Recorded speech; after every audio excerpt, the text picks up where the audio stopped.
कहानी की शुरुआत होती है 31 मार्च 2017 को दिल्ली में एक रिंग रोड के एरिया में बाईपास नौ दिल्ली की तरफ सुबह 8 बजे के आसपास में चौराहे पर लोग भी आ जा रहे होते हैं। अचानक उनमें से एक आदमी की नज़र एक अजीब से फुटबॉल के आकार की दिखने वाली चीज पर पड़ती है। वो आदमी उसको पास से जाकर देखता है तो दिखाई पड़ता है कि वो एक इंसान का सर है। वो आदमी देखता है तो वो बहुत तेजी से चिल्लाता है। वहाँ रोड पर लोग जमा हो जाते हैं। फिर भीड़ में से एक आदमी पुलिस को कॉल करता है और फिर पुलिस आती है और देखती है और फिर पूछताछ शुरू करती है। पुलिस पूछती है कि यहाँ पर रात को किसी ने कुछ देखा था। आस पड़ोस से पता करने पर कुछ पता नहीं चलता, लेकिन पुलिस इतना अंदाजा लगाती है कि ये सर किसी ने या तो रात को या फिर सुबह 4 से 6 के बीच में यहाँ पर रखा है। उसके बाद पुलिस सर को उठाती है और कब्जे में करती है। खोपड़ी का चेहरा भी इतने बुरी तरीके से बिगड़ा होता है कि जिसने भी मारा है बहुत बेरहमी से मारा है। फिर पुलिस सर के शरीर को आसपास ढूंढती है,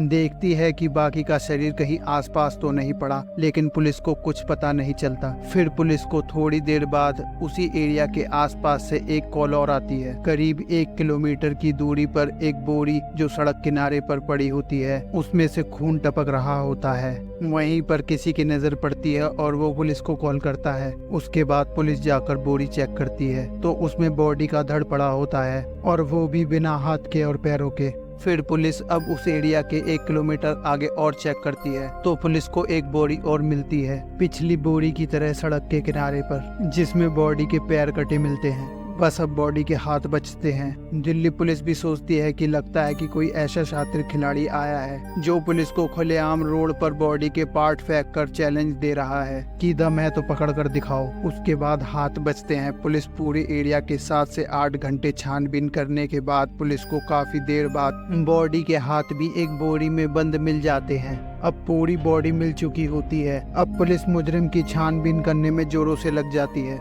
आसपास के सभी एरिया में पता करती है कि किसी के घर से कोई मिसिंग की रिपोर्ट तो नहीं आई या कहीं कोई मारपीट का केस 24 घंटे में आसपास हुआ हो। अपने अपने तरीके से पुलिस आसपास के सभी इलाकों में पता करती है, पर कुछ पता नहीं चलता है। पुलिस ने 3 से 4 किलोमीटर के अंदर उस लाश से जुड़े कई सबूतों को ढूंढने की कोशिश करी। लाश के आसपास से फिंगरप्रिंट लिए, पुलिस को ज्यादा कुछ नहीं मिला। लाश का चेहरा भी ऊपर से बिगड़ा हुआ था। फिर पुलिस बॉडी को पूरी तरीके से देखती है। पुलिस को लाश के सीधे हाथ में ओम साई राम का टैटू दिखाई देता है। पुलिस को बॉडी देखकर इतना तो अंदाजा लग जाता है कि बॉडी किसी जवान लड़के की है जिसकी उम्र 22 से 25 साल के बीच की है। अब पुलिस बॉडी के ऊपर जो ओम साई राम का टैटू बना होता है, उस टैटू के सहारे पुलिस आसपास के सारे एरिया में उस लड़के के बारे में पता करने की कोशिश करती है। जितनी भी बस्तियां और कॉलोनी होती हैं, सबको चेक किया जाता है कि कोई 22 से 25 के बीच का कोई जवान लड़का तो नहीं है जो अपने घर से गायब हो या अपने घर ना आया हो। पर पुलिस को कुछ पता नहीं चलता। ढूंढते ढूंढते पुलिस आसपास के 2 इलाकों में छानबीन करती है, दिल्ली का संत नगर और बुरारी। इन दोनों इलाकों में छानबीन करती है और अपने मुखबिरों के जरिए भी पता करवाती है। पुलिस को कुछ समय बाद संत नगर के इलाके में एक नितिन नाम के लड़के के गायब होने का पता लगता है, जिसके हाथ पर ओम साई राम का टैटू था। पुलिस नितिन के घर जाती है और घर वालों को नितिन के हाथ की टैटू की फोटो दिखाती है और नितिन का भाई फोटो देखकर पहचान लेता है। नितिन का भाई बताता है, मेरे भाई के हाथ में भी ऐसा ही टैटू है। पुलिस पूछती है कि अब वो कहाँ है। नितिन का भाई बताता है कि वो कल दोपहर से गायब है। वो अक्सर ऐसे कहीं ना कहीं जाता रहता है, इसलिए वो नितिन की रिपोर्ट पुलिस स्टेशन में नहीं लिखाते हैं। नितिन को गायब हुए मुश्किल से 24 घंटे भी नहीं होते हैं। उसके बाद पुलिस नितिन के भाई को अपने साथ ले जाती है और नितिन की लाश नितिन के भाई को दिखाती है। नितिन का चेहरा तो पहचानने लायक नहीं होता, पर नितिन की कुछ चीजें जैसे अंगूठी चैन से पता चल जाता है कि ये नितिन की ही लाश है। अब पुलिस को कंफर्म हो जाता है कि ये नितिन की ही लाश है। पुलिस नितिन के भाई से नितिन के दोस्तों के बारे में पूछती है और वो कहाँ आता जाता था, सबके बारे में पता करती है। सबसे पूछताछ होती है पर कोई सुराग पुलिस के हाथ नहीं लगता। अब पुलिस नितिन के घर के आसपास जो कैमरे लगे होते हैं, रोड पर, गली मोहल्ले, शॉप के आसपास, उनको चेक करती है। एक एक करके सारे वीडियो को सही से चेक किया जाता है। उसमें से एक सीसीटीवी कैमरे में जो घर से कुछ ही दूरी पर एक मेडिकल स्टोर पर होता है, उसमें एक कुछ सेकंड की एक क्लिप होती है जिसमें नितिन मेडिकल स्टोर से कुछ सामान लेकर बाहर निकलता है और सामान लेकर बाइक पर बैठता है। उस बाइक पर एक और लड़का होता है जो आगे बैठा होता है। पुलिस उसके बाद नितिन के भाई को वो क्लिप दिखाती है तो नितिन का भाई नितिन को पहचान लेता है।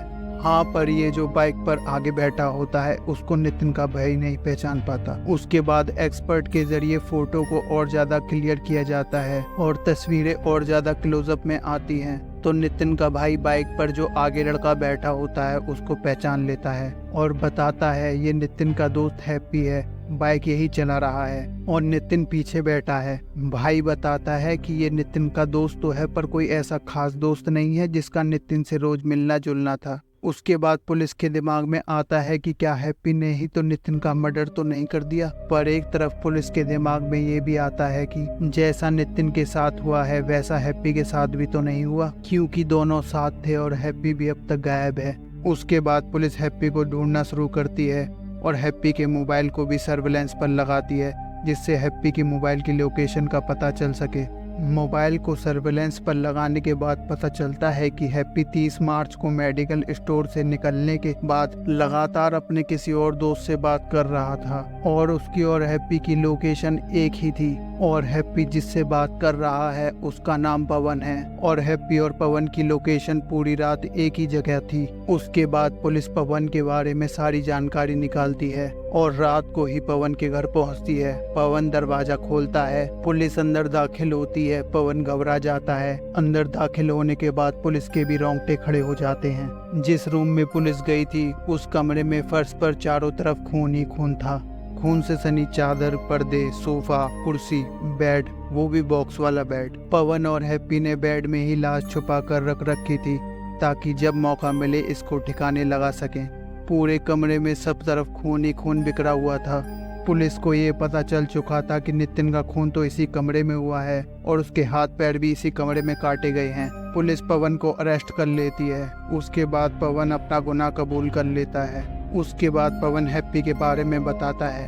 पुलिस हैप्पी को पकड़ लेती है।